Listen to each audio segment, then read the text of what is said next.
اللہ من الشیطان الرجیم بسم اللہ الرحمن الرحیم۔ برادران اسلام، آج ہم ضیاء النبی شریف کا 72 نمبر درس شروع کر رہے ہیں۔ آج کے درس کے اندر ہم آپ کو ہجرت حبشہ جو بیان کی تھی تو سیدنا صدیق اکبر رضی اللہ تعالی عنہ کی ہجرت کے بارے میں بتائیں گے اور ان لوگوں کے بارے میں بتائیں گے جو ہجرت حبشہ کے بعد واپس آ کر لوٹے تو ان کے اوپر کیا بیتی تھی۔ حضور ضیاء الامت حضرت جسٹس پیر محمد کرم شاہ العزیز رحمۃ اللہ تعالی علیہ فرماتے ہیں کہ جب اہل مکہ کو معلوم ہوا کہ اہل اسلام کا ایک قافلہ اسلام کے لیے ہجرت کر کے حبشہ کی طرف روانہ ہو گیا ہے تو ان کے غیظ و غضب کی کوئی حد نہ رہی۔ پہلے بھی وہ بے کس مسلمانوں کے اوپر ظلم کے پہاڑ توڑتے تھے، بہت زیادہ ظلم کیا کرتے تھے۔ جب ان کو اس بات کا علم ہوا تو ان کے ظلم و تشدد کے اندر اور اضافہ ہو گیا، حتیٰ کہ سیدنا صدیق اکبر رضی اللہ تعالی عنہ جو کہ بارسوخ اور بااثر انسان تھے، بہت بڑے تاجر تھے، اللہ کریم نے آپ کو بڑی وجاہت عطا فرمائی تھی، ان کو بھی ان لوگوں نے معاف نہ کیا، انہیں بھی ہجرت کرنے پر مجبور کر دیا۔ بالآخر سیدنا صدیق اکبر رضی اللہ تعالی عنہ آپ ہجرت کر کے جا رہے تھے کہ راستے کے اندر آپ کی ملاقات ابن دغنہ سے ہوئی۔ اس نے پوچھا کہ اے ابو بکر تم کہاں جا رہے ہو؟ تو سیدنا صدیق اکبر رضی اللہ تعالی عنہ نے جواب دیا کہ ان لوگوں نے مجھے یہاں سے نکال دیا ہے،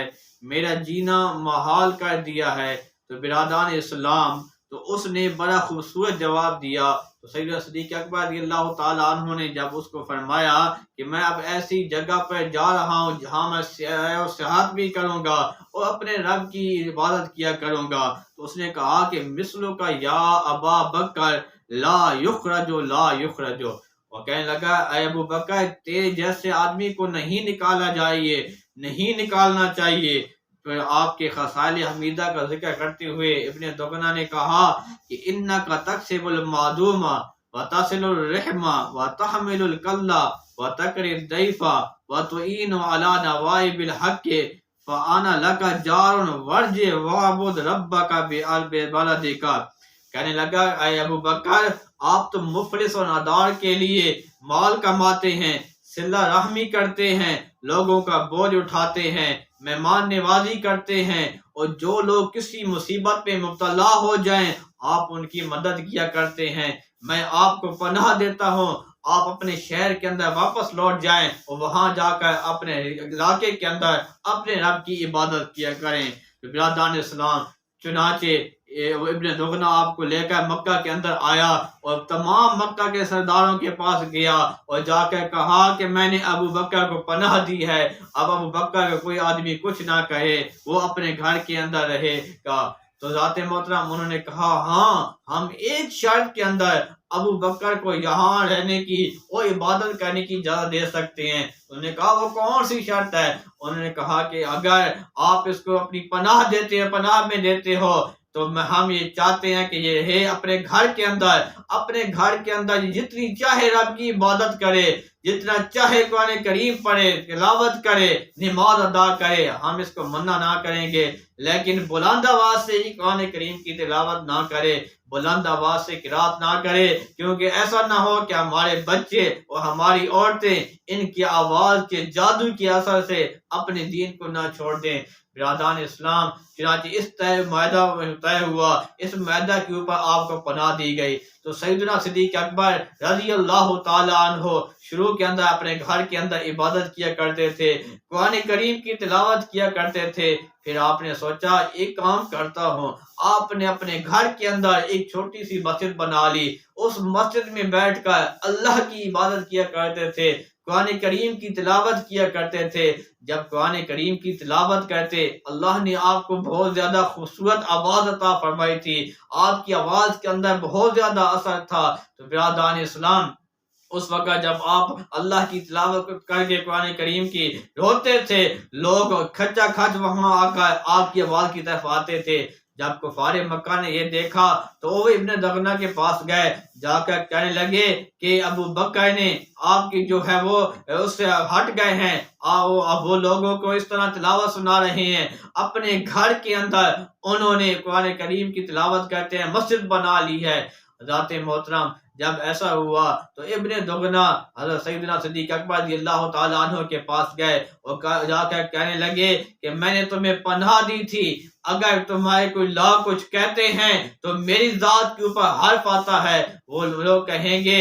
میرے چاہنے والے کہ تمہیں نے اسے پناہ دی تھی، لوگوں نے تمہاری پناہ کی پرواہ نہیں کی، تو میں نے آپ کو اس شرائط کے اوپر پناہ دی تھی، اگر تم نے یہ شرائط توڑ دی ہے تو اس کا کیا بنے گا؟ تو برادران اسلام سیدنا صدیق اکبر رضی اللہ تعالیٰ عنہ نے اس وقت بڑا مومنانہ جواب دیا۔ آپ فرماتے ہیں کہ فَإِنِّي أَرَدُّ عَلَيْكَ جِوَارَكَ وَأَرْضَى بِجَوَارِ اللَّهِ تعالیٰ، آپ نے فرمایا کہ اے میں تیری پناہ تمہیں لٹا دیتا ہوں، میں اللہ تعالیٰ کی پناہ کو کافی سمجھتا ہوں۔ برادران اسلام آپ حیران ہوں گے کہ جن صفات کے ساتھ ام المومنین امی خدیجہ الکبریٰ رضی اللہ تعالی عنہا نے حضور نبی رحمت صلی اللہ تعالی علیہ وآلہ وسلم کو یاد کیا تھا، آپ کی تعریف کی تھی، آپ کے اوصاف حمیدہ کو بیان کیا تھا، بعین ہی انہی الفاظ کے اندر ابن دغنہ نے سیدنا صدیق اکبر رضی اللہ تعالی عنہ کے اوصاف حمیدہ کو بیان کیا۔ آپ دیکھیے کہ کس طرح اللہ تعالیٰ کے پیارے محبوب اور محبوب کے پیارے محبوب سیدنا صدیق اکبر رضی اللہ تعالی عنہ کے اندر مماثلت تھی، اس لیے اللہ کریم نے آپ کے اپنے محبوب کے لیے اتنا خوبصورت یار کا منتخب کیا تھا، محبوب کے لیے محبوب کا انتخاب کیا تھا۔ تو برادران اسلام یہ سیدنا صدیق اکبر رضی اللہ تعالی عنہ کی شان تھی۔ جب ماہ رجب بعثت کے 5ویں سال میں مہاجرین کا یہ پہلا قافلہ حبشہ روانہ ہوا تھا، 3 ماہ کا عرصہ گزرنے کے بعد انہوں نے بڑے امن و عافیت سے یہ دن گزارے۔ ایک روز اطلاع ملی کہ اہل مکہ نے اسلام قبول کر لیا ہے، اب وہاں لوگ بڑے آسان طریقے سے اللہ کی عبادت کرتے ہیں، وہاں کسی قسم کو لوگوں کے اوپر ظلم نہیں ہو رہا ہے۔ انہوں نے یہ سوچا کیوں نہ ہم اب مکہ کے اندر واپس چلے جائیں، وہاں ہماری زمینیں بھی ہیں، ہمارے خاندان والے بھی ہیں، ہمارا پیارا شہر ہے مکہ۔ انہوں نے یہ تہیہ کر لیا کہ ہم جاتے ہیں۔ بعض لوگوں نے ارادہ کیا ہم جاتے ہیں، اور بعض جانے سے بعض آ گئے کہ جب تک حضور نبی رحمت صلی اللہ تعالی علیہ وآلہ وسلم کی طرف سے کوئی قاصد پیغام لے کر نہیں آتا، کوئی مستق خبر نہیں آتی، ہم اس وقت واپس نہیں جائیں گے۔ برادران اسلام جو لوگ واپس آئے ان میں سے سب سے پہلے سیدنا عثمان غنی رضی اللہ تعالی عنہ آپ بھی تھے، جو مکہ لوٹ کر آئے تھے، ان میں ولید بن مغیرہ نے انہیں پناہ دی تھی، دوسرے ذات کو بھی کسی نہ کسی رئیس نے پناہ دے دی تھی۔ دونوں مکہ مکرمہ میں داخل ہوئے،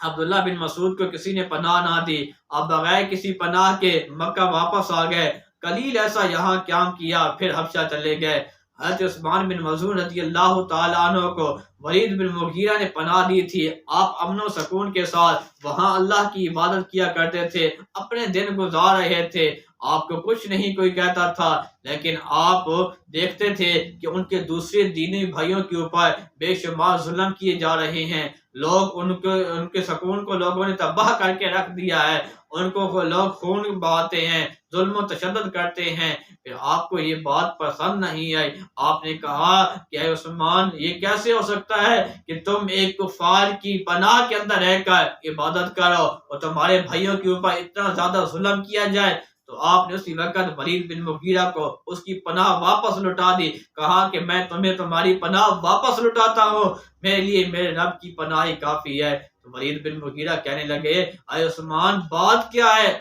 آخر مجھے بات تو بتائیے کہ تم ایسا کیوں کہہ رہے ہو، کیا کسی نے تمہارے اوپر ظلم کیا ہے، زیادتی کی ہے، تشدد کیا ہے؟ آپ نے کہا کوئی ایسی بات نہیں ہے، میں یہ نہیں چاہتا کہ میں اللہ کے سوا کسی اور کی پناہ میں رہوں، میرے لیے میرے رب کی پناہ ہی کافی ہے، میں اس بات کو پسند کرتا ہوں کہ میں اللہ کی پناہ میں رہ کر اپنے اوپر ظلم بھی برداشت کروں، تشدد بھی برداشت کروں، اس بات کو میں پسند نہیں کرتا کہ میں کسی غیر کی پناہ میں رہوں اور میرے جو مسلمان بھائی ہیں وہ ظلم و تشدد کا نشانہ بنتے رہیں۔ تو سیدنا عثمان بن مظعون رضی اللہ تعالیٰ عنہ کو اس ولید بن مغیرہ نے کہا کہ میں نے مسجد کے اندر لوگوں کے سامنے تمہیں پناہ دی تھی، آؤ تم بھی مسجد کے اندر لوگوں کے سامنے اس پناہ کو واپس کرو۔ چنانچہ مسجد حرام کے اندر وہ تشریف لے گئے، سارے لوگ موجود تھے، تو سیدنا عثمان بن مظعون رضی اللہ تعالیٰ عنہ نے وہاں لوگوں کو کہا کہ میں ولید بن مغیرہ کی پناہ اس کو واپس لوٹاتا ہوں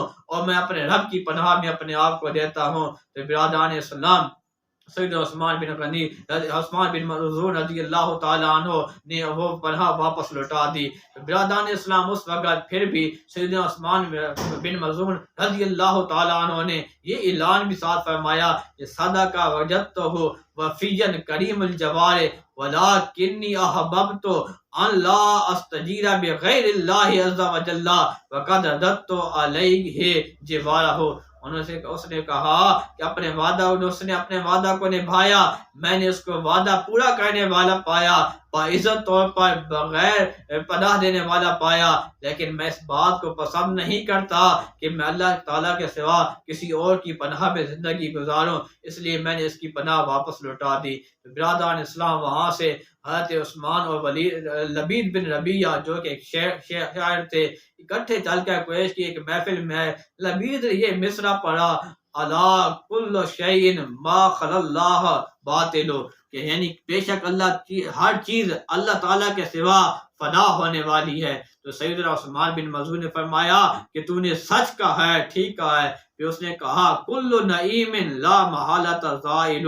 کہ ہر نعمت جو ہے وہ لا محالہ زائل ہونے والی ہے۔ یہاں حضرت عثمان نے کہا کہ تم نے جھوٹ بولا ہے، جنت کی جو نعمتیں ہیں وہ زائل ہونے والی نہیں ہے، جنت کی نعمتیں ہمیشہ رہنے والی ہیں۔ اس وقت وہ شاعر جو تھا وہ غصے ہو گیا، اس نے لوگوں کو مخاطب کر کے کہا کہ یہ پہلی مرتبہ ایسا ہوا ہے کہ تم میں سے کسی آدمی نے مجھے ٹھکرایا ہے، مجھے جھٹلایا ہے، کیا تم مہمانوں کی یہی قدر کرتے ہو؟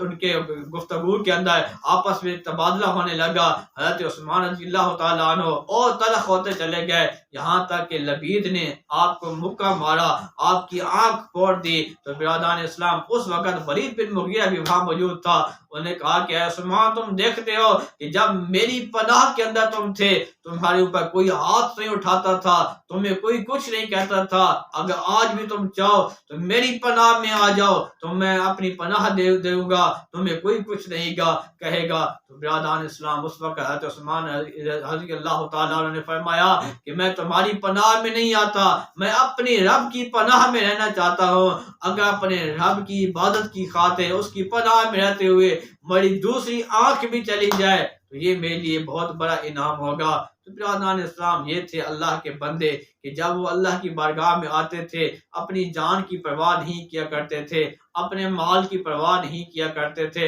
اپنی اولادوں کی پرواہ نہیں کیا کرتے تھے، اپنے رب کی رضا کے لیے، اس کی محبوب کی غلامی کو اپنانے کے لیے سب کچھ وہ قربان کرنے کے لیے تیار ہو جایا کرتے تھے۔ حضرت محترم ولید نے کہا کہ